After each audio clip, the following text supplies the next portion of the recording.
Pienso que lo fundamental para enfrentar el flagelo de la drogadicción y de la violencia está en atender las causas con un nuevo criterio, no pensar solo en medidas coercitivas. Tenemos que poner por delante el criterio de que la paz es fruto de la justicia. Tenemos que luchar primero contra la pobreza, contra la desigualdad, para enfrentar el problema de la violencia.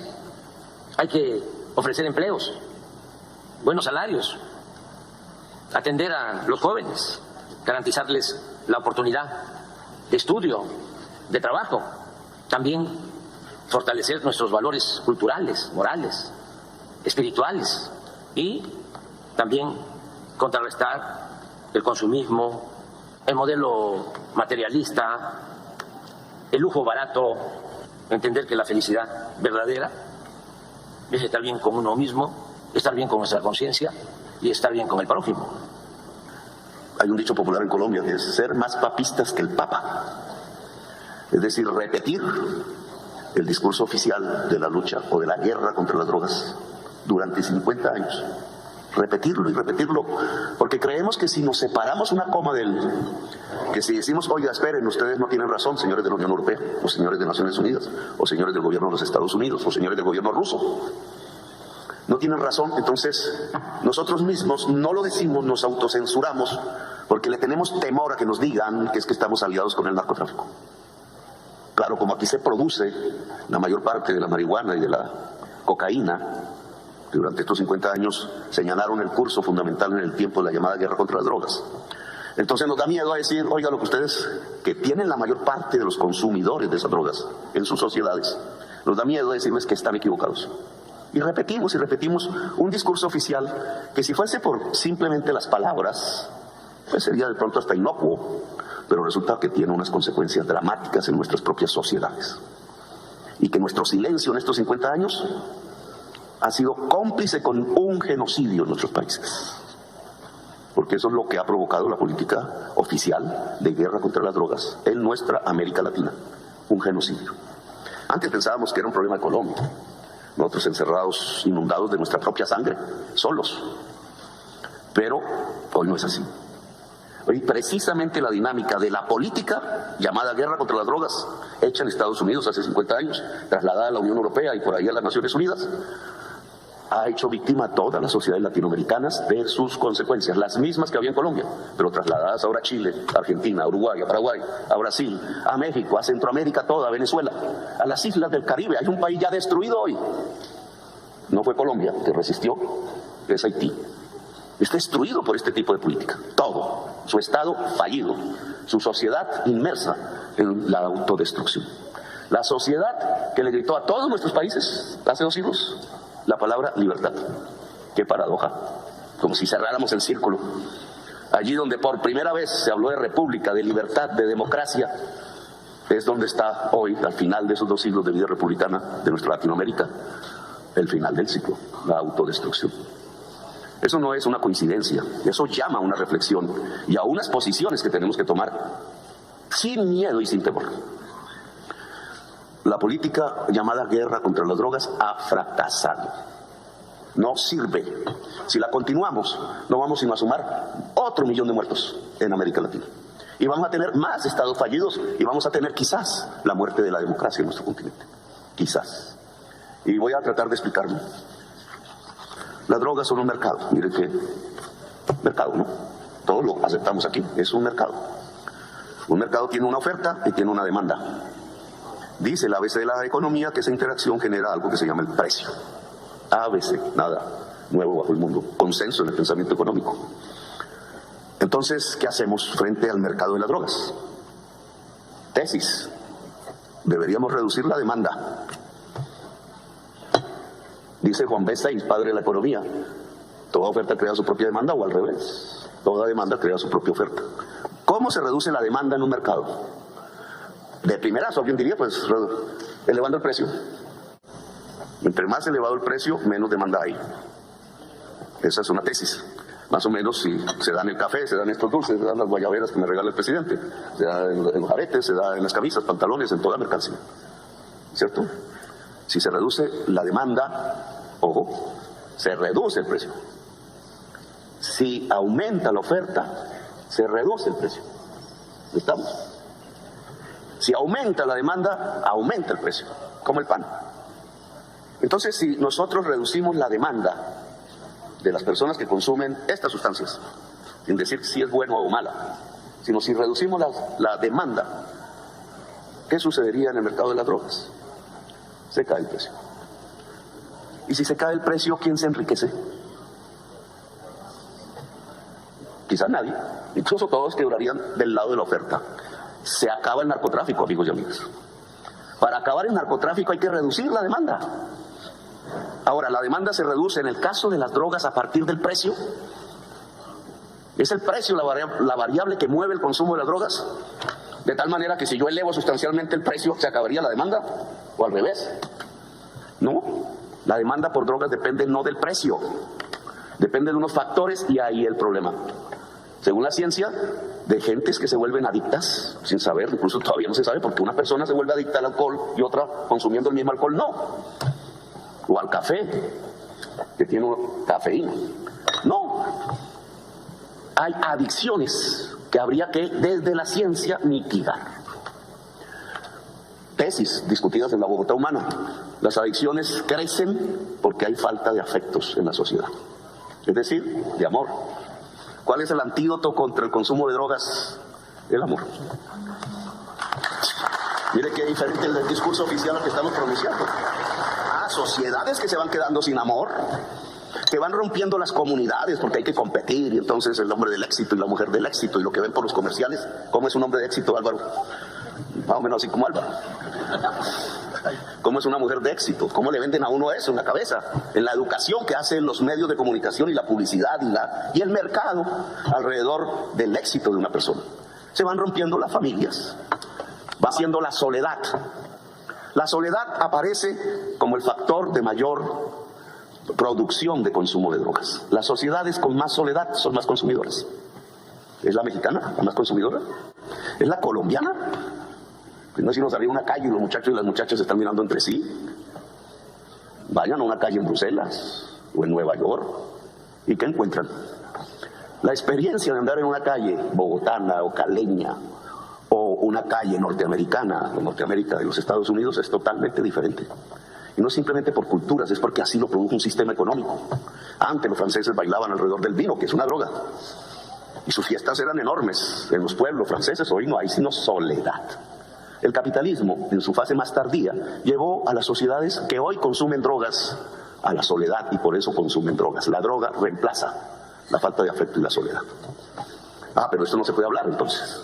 ¿Por qué? Porque la política oficial no está en este mercado en recortar la demanda. Esta es en recortar la oferta y a la fuerza. La demanda no está aquí en la política oficial. Y miren las cosas que se van produciendo en estos discursos que se vuelven como verdad cierta y que son simple hipocresía. Recortar la oferta por decreto y usar el Estado para acabar la oferta. Esa es la guerra contra las drogas. ¿Sí o no? Y no nos enseñaron los mismos Estados Unidos, la misma experiencia histórica y lo que hoy es Rusia, que el Estado no puede acabar el mercado. Si yo escucho a la derecha, no me está diciendo exactamente eso, que qué equivocación de los bolcheviques, de los socialistas, de los comunistas, ahora dicen de los terroristas, de pretender que desde el Estado y por decreto se podía acabar el mercado, que fue lo que pretendió el socialismo soviético, ¿o no? Pues fracasó el socialismo soviético. Fracasó. Ese mundo no era cierto. No se puede acabar el mercado por decreto. No se puede con el Estado acabar el mercado subsiste. Lo cual significa que el socialismo no se construye desde el Estado. Pero bueno, esa es otra discusión. Si esa es la experiencia histórica que hemos vivido en el siglo XX, si la ilusión del socialismo soviético desapareció en el 89 y nos convencimos nosotros y todos que el Estado no puede acabar el mercado, ¿cómo es que aquí en esta política de guerra contra la droga nos dicen que el Estado puede acabar el mercado? ¿No es una contradicción en los términos? Oiga, si la Unión Soviética se acabó, ahora nosotros pretendemos que el Estado acabe la oferta por decreto, usando los fusiles, los militares, las naves, Nos invitan a una conferencia en la Unión Europea de ministros de defensa. ¿No debería ser más bien de ministros de salud pública, me pregunto yo? ¿O es que el fentanilo lo van a acabar con fusiles? Apenas entre el fentanilo a la Unión Europea se produce exactamente lo mismo que en los Estados Unidos. 100.000 muertos jóvenes al año. 2 veces la guerra de Vietnam. La cocaína en Estados Unidos mataba 4.000 al año. Y la marihuana, ninguno. Ninguno. Y ahora son 100.000. Con fusiles, con calabozos, con cárceles privadas, metiendo otros 10 millones de norteamericanos a la cárcel. ¿Así se va a acabar? Pues esta guerra, pensada así, contra toda evidencia, ha fracasado. Ha fracasado. Si yo digo esto en una prensa, en medio de comunicación, siempre alguien me va a decir, oye, ¿y qué usted está pensando? Que entonces toda la juventud se vuelva drogadicta. Usted está pensando, usted es un aliado de los narcotraficantes, ya me lo dicen. No, porque cada dólar que se invierte en recortar la demanda ayuda a la familia a que no se produzca la adicción. Cada dólar que vaya al hospital público, al médico, a la salud mental, a psicólogos, a psicólogas, a jugar en los jardines infantiles, a crear amor, ayuda a reducir la demanda por drogas. Pero cada dólar que se dedica a recortar la oferta hace crecer el precio. Y si crece el precio, los narcotraficantes tienen más dinero para comprar fusiles, para comprar vehículos blindados, para comprar misiles, para comprar políticos, para comprar senadores, para comprar generales, para comprar jueces, para comprar presidentes. Y entonces aquí está nuestra historia latinoamericana reciente. Si cogemos todos los presidentes y políticos que han sido puestos presos y condenados por sus relaciones con el narcotráfico, en todos nuestros países, encontraríamos que todos repetían el discurso oficial de la guerra contra las drogas. Más papistas que el Papa. Hipócrita. Aquí en Colombia ordenaban fumigar decenas de miles de campesinos con un veneno que se llama glifosato. Sus bebés, sus perros, sus familias, sus cultivos de pancoger, todo. Porque así se combatía el narcotráfico, decían. Ordenaban ir a los campos y el que tuviera un campo de hoja de coca, capturarlo y meterlo en la cárcel, 25% de los presos. El que vendía droga en un barrio, cogerlo preso, generalmente un joven, y a la cárcel. Y el que consumía, a la cárcel. Cualquiera que fuese la cantidad de droga que tuviera en un bolsillo. Una guerra entre la policía y la juventud civil en los barrios populares. Una guerra visible, todos los días, todas las noches. Y ese mismo político que ordenaba hacer eso, se abrazaba en la noche en los clubes con el más grande narcotraficante de Colombia. Yo afirmaba en mis discursos, los senadores de la República hacían por las mañanas las listas de quienes iban a ser asesinados y por las noches hacían leyes de la República. El 35% del Senado de la República en la época paramilitar era aliado de los paramilitares, que era la organización narcotraficante más grande del mundo. 35% del Senado de la República, todo fue a parar a la cárcel. Estados que se van volviendo narcoestados. Ese es el producto de la guerra contra las drogas. Claro, en Viena, en las convenciones, hablando con los norteamericanos, en Washington o allá en Bruselas, todos son antinarcotraficantes. Saludan al jefe de la política antidrogas de los Estados Unidos por la mañana, cogen el avión y después se abrazaban con Pablo Escobar en las noches con las niñas. Hipocresía. El efecto no es simplemente ese, la hipocresía de una política. El efecto es que murieron 1 millón de latinoamericanos en estos 50 años. 1 millón. Y allá en Estados Unidos cogieron 10 millones a las cárceles de negros y latinos, la mayoría. Y nuestros estados hoy tienen regiones, subregiones bajo control mafioso, no bajo control de la democracia. Incluido Haití, que está todo ya bajo ese control. Y hemos tenido presidentes que son narcotraficantes, y políticos y dirigentes, en todas las vertientes de la ideología. Y el culpable ha sido el campesino, el humilde. Y los hemos llevado a la cárcel y les hemos bombardeado sus cultivos. Y en Colombia hay una guerra eterna que se extiende, no que se quita de Colombia, sino que empieza a aparecer en sus formas, o que es el Comando Rojo en Brasil, o el Jalisco, y el Sinaloa, y no sé qué vainas. Ejércitos privados cada vez más fuertes con capacidad de derrotar o comprar estados. Y esa se ha vuelto América Latina. El país de los poetas y los escritores y de la belleza, como digo yo. Los países de la belleza se han vuelto eso. Ese es el resultado de una política desastrosa y equivocada, a la cual hay que ponerle punto final. Y es América Latina la que tiene que hablar y decidir, porque es la víctima. La víctima, no la victimaria. Y están engañados los de la Unión Europea y están engañados los centros de poder mundial, porque están escapándose de una discusión en donde el culpable es el campesino andino o de la selva amazónica, y no se cuestionan por qué en su sociedad tantos jóvenes consumen solitariamente drogas hasta matarse. Ese es el problema central. Como esa discusión lleva a un cuestionamiento del estilo de la sociedad, entonces América Latina tiene que ser la culpable, porque no quieren asumir esa discusión. Miren, la guerra contra las drogas comenzó con la marihuana.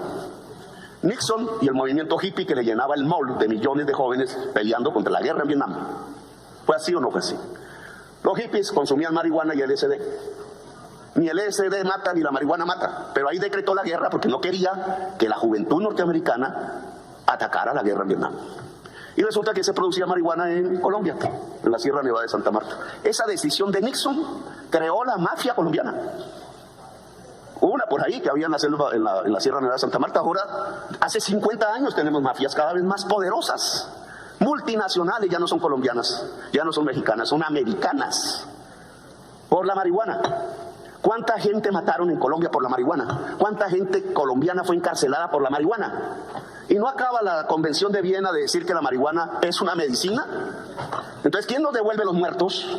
¿Quién nos devuelve el dolor de las familias? ¿Quién nos devuelve al estado en que Colombia no tenía mafias? ¿Quién? O sea, nos mataron gente porque sí, por dominar, porque un señor godo, regodo como Nixon se le ocurrió que los hippies eran su enemigo y entonces tenían que volver la marihuana un delito. ¿Y se tiraron a Colombia? ¿Se tiraron nuestro país? ¿Lo dañaron de esa manera? Y todavía bajo ese precepto mantienen esta política que llaman guerra contra las drogas para que muera 1 millón de latinoamericanos más. Ya en perspectiva, en 50 años, el fentanilo les mataría 5 millones de norteamericanos. Y había otro 1 millón de muertos latinoamericanos. ¿Y cuántos millones presos? Fracasaron. Eso no sirve. Así no es. No se puede recortar la oferta. Corrompemos al ejército, a la policía, al Estado. Corrompemos la democracia, la matamos. Tenemos que proteger a los consumidores. Tenemos que construir unos entornos alrededor de los consumidores que no son nada más especial, tecnológicamente hablando, que amor. Allá en Estados Unidos tienen que construir más amor. En Europa, menos carros, más amor. Menos lujos, más amor. Menos calles de moda, más amor. Y verán cómo se reduce la demanda. Y lo mismo nosotros, los latinoamericanos. Puede haber las toneladas de fentanilo que haya, con capacidad de matar medio país, porque solo se necesita la punta de este lápiz para echarla en este café, y la persona tiene una altísima probabilidad de quedar adicta porque es 50 veces más poderosa que la heroína, y mata. Le pasa a los Estados Unidos. Pueden producir toneladas así en un día, y tendríamos una pandemia peor que el COVID, peor que todo. ¿Cómo nos defendemos de eso? Eso no se produce en los campos, no se produce en América Latina, no lo producen campesinos, no es una planta, es simplemente una fabriquita que combina unos químicos. ¿Cómo van a combatir eso? Eso se combate con amor, señores. Fentanilo se vuelve nada, un polvo de color por ahí, no sé qué color tendrá. Nada, no sirve, no se vuelve mercancía si no hay quien la consuma. Y para que no haya quien la consuma, la sociedad tiene que ser solidaria, calurosa, amorosa. Eso no lo produce el capitalismo, pues cámbienlo. Si quieren realmente la vida, o regulen ese capitalismo para que haya espacios de amor y solidaridad en la sociedad. Pero no nos vengan a echar aquí la culpa y a producirnos otro 1 millón de muertos y acabar con América Latina, que además ya ni producimos el tal fentanilo. Esto va a cambiar y bastante. Los laboratorios de cocaína van a estar en España y en Bruselas, allá donde está la Unión Europea, allá hay laboratorios de cocaína, junto al Parlamento Europeo, en los grandes puertos europeos. Laboratorios de cocaína, no están aquí en Cali, se los están llevando, porque allá necesitan pureza para competir con el fentanilo. Se acabó, señores. Entonces, lo que yo le propongo, que me extiendo mucho, ese es mi problema. Adelante. Lo que yo le propongo a los expertos, las expertas que han venido aquí, delegaciones participantes de América Latina y observadores de fuera, es que reunamos los presidentes, demos un paso más. Lo que yo propongo es tener una voz diferente y unificada, que defienda nuestras sociedades, nuestro futuro y nuestra historia.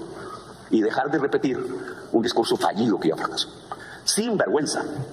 Sin vergüenza. Es lo que significa la palabra. ¿Por qué? Porque no tenemos nada que ocultar. Porque los que han cometido los errores no somos nosotros realmente. Los que hemos puesto la sangre somos nosotros. Los que hemos puesto el dolor somos nosotros. Los que nos han destruido la belleza somos nosotros. La ilusión somos nosotros. Allá también hace 50 años, como en una paradoja, allá en La Moneda mataron a un presidente porque tenía una ilusión y hizo ilusionar a su pueblo con la justicia social.